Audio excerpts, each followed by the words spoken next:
Welcome to Martini Time. I was just turning on my timer. Thank you for dropping in. I'm pumped up and ready to go. And it's not because of the martini, but it might be. So, the title of this talk, which I just wrote, is When Good Intentions Go Bad. I've been working on this idea today. Fortunately, my life is very exciting because I'm living a life of living ideas, and I discover ideas, and I get all excited from not just seeing an idea, but applying it to my life.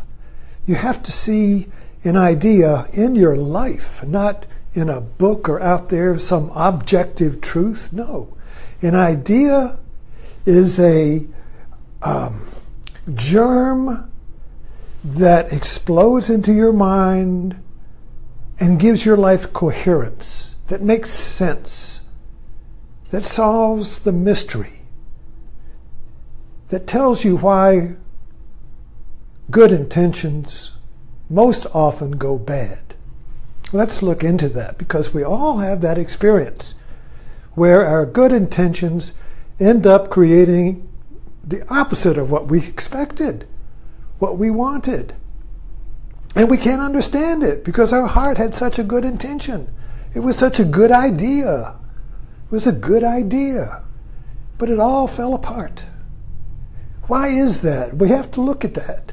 But we best look at it in our own life. But in order to look at it in our own life, we have to get a little spark. Maybe somebody else shares how they saw it, how they see it. So, how can we get at this? It's not an E. I feel like Rachel Maddow. I want to articulate this, but where do I start? Okay. You have to understand irony. You have to understand irony, because irony is like this. Would you like to see my pride and joy? And you say, well, okay, yeah, sure, why not? Your kid, your dog, your monkey, I don't know. Sure, let me see your pride and joy. I'm good. It's a good idea. Here it is. And when you see that, this is my card. When you see that, the mind goes, why do you laugh? Because you see the irony. The irony of this joke, it's very effective, is that you see that pride and joy is both your kid and a bottle of pride and joy at the same time. Pride and joy has my kid, pride and joy has a bottle of pride and joy. When they become one, you laugh. Okay, now, when we have a good intention, we just want the good to happen. Right? You don't want bad to happen. My intention is for good to happen for you. Good things for you. Let me fix it. Let's do this good idea, this good intention. And then things start to unravel. Now, reality, if you go to mythology, reality is the mother. You notice that I've got two hands here? Right? I'm a sexual predator, right? Why do they do that? Why do they do that? Why not just that? Why not that? Why? Because this makes the two one. You see, reality is the mother, and the mother comes in pairs of opposites. This is mythological, pairs of opposites. The mother goddess, the moon is her consort. What's the moon? A pair of opposites, the horn. The bull is her consort. What's the bull? Horns, pair of opposites. Good, evil, morality. Good intention. Wait a minute. So a good intention wants to have just one half of the horn, not the other half. right? You don't want, a good intention means you don't want bad. But reality comes as good, bad, pride and joy, together. But we always, the moral mind, the scientific mind, the rational mind, the male mind wants to have the one. So we split the two and just have the one. I just want life, no death. I just want good, no bad. You see?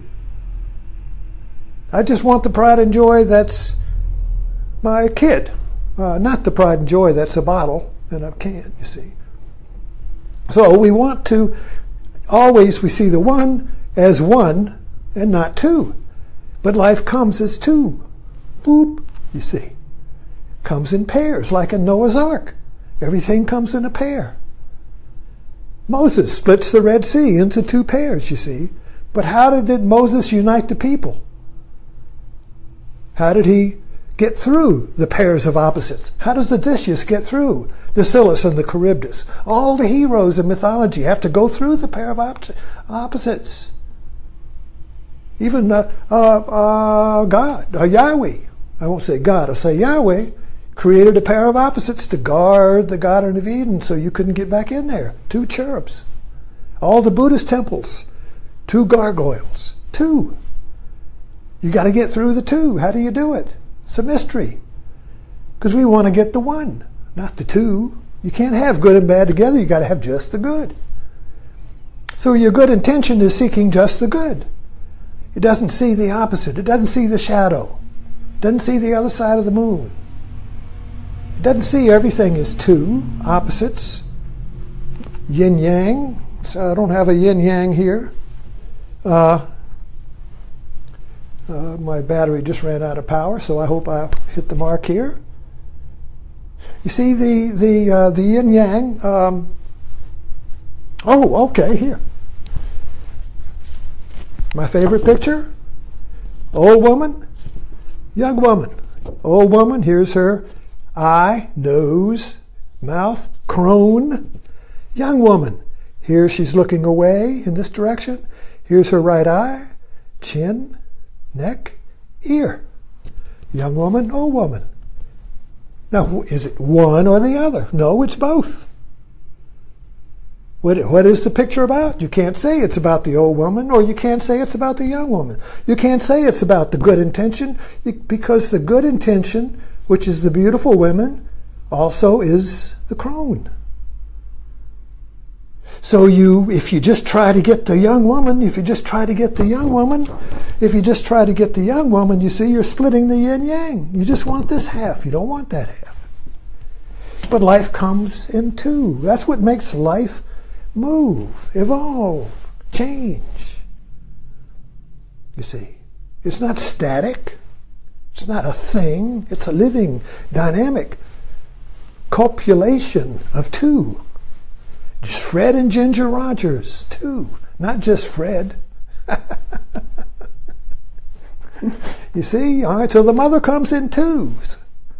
Positive and negative. Positive and negative. This is a good metaphor. Positive, negative. Put them together, you got energy. You put the male and female together, you got juice, you got energy. You can't have energy if you just take the positive off. It won't work, you see. Shiva, creative, he's destruction and creativity as in one dance. This is the dance of Zorba the Greek, you see. Creativity is the union of positive and negative. So when we have a good intention, we just want the positive. Now what happens to the negative? Well, if you do math, all right, you have a 0. And you got positive, 1, 2, 3, 4, 5. I'm going to add 20 positives here. No negatives.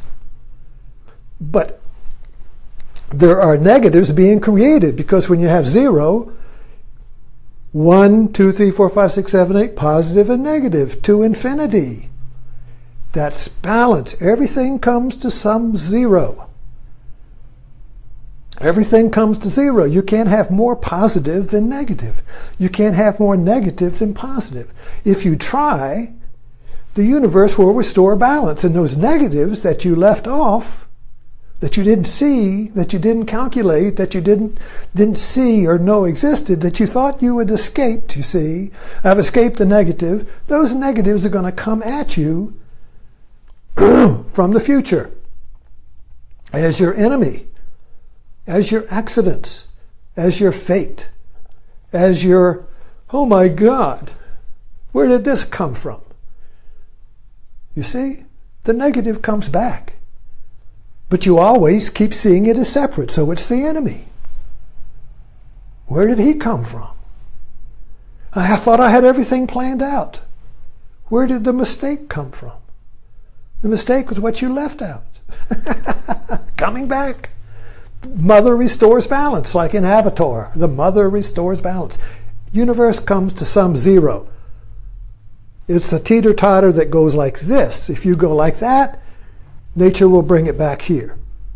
And you go back there and back here.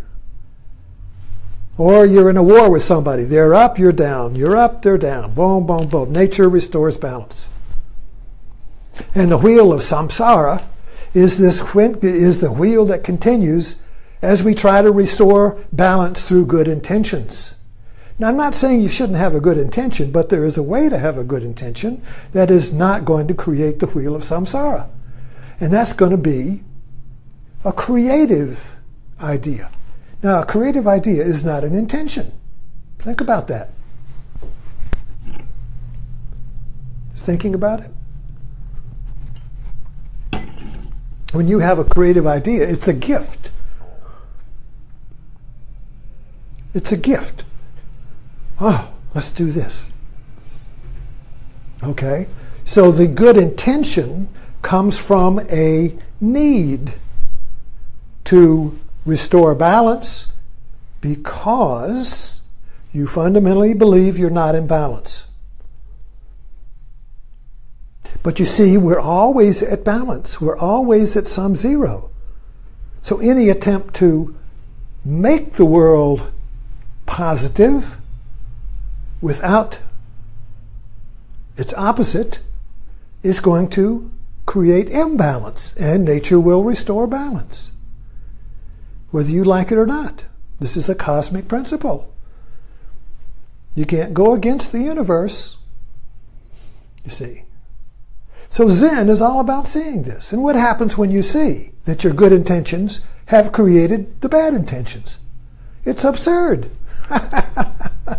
And you laugh at the discovery. Comedy is all about this. Laurel and Hardy. It's all about discovering, oh, this is another fine mess. It's all just discovering that how their good intentions go bad by their own intention. By their own intention, you see.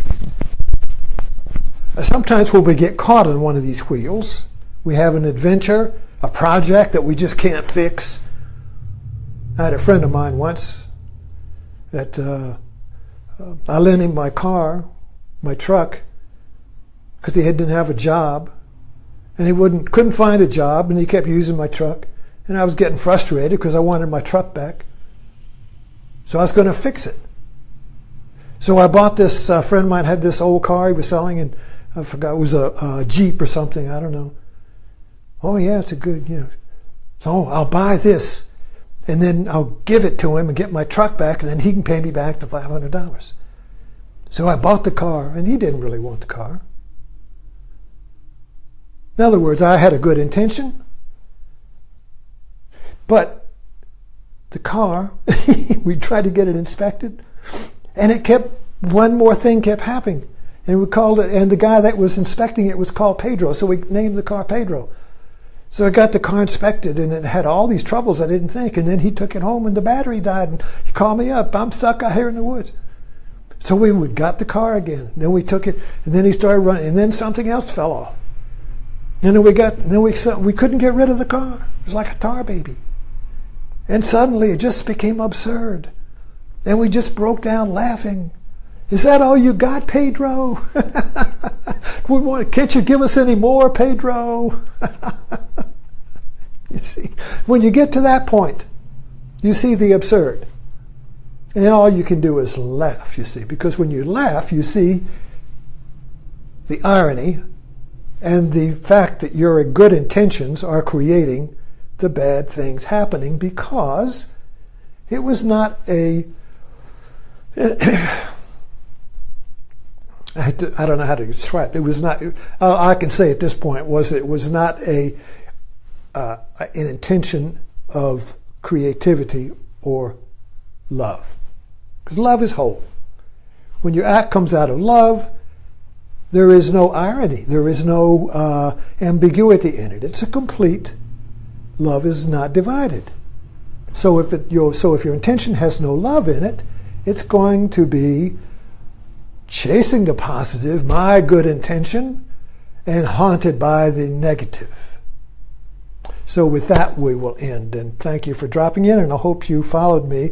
And have some good intentions.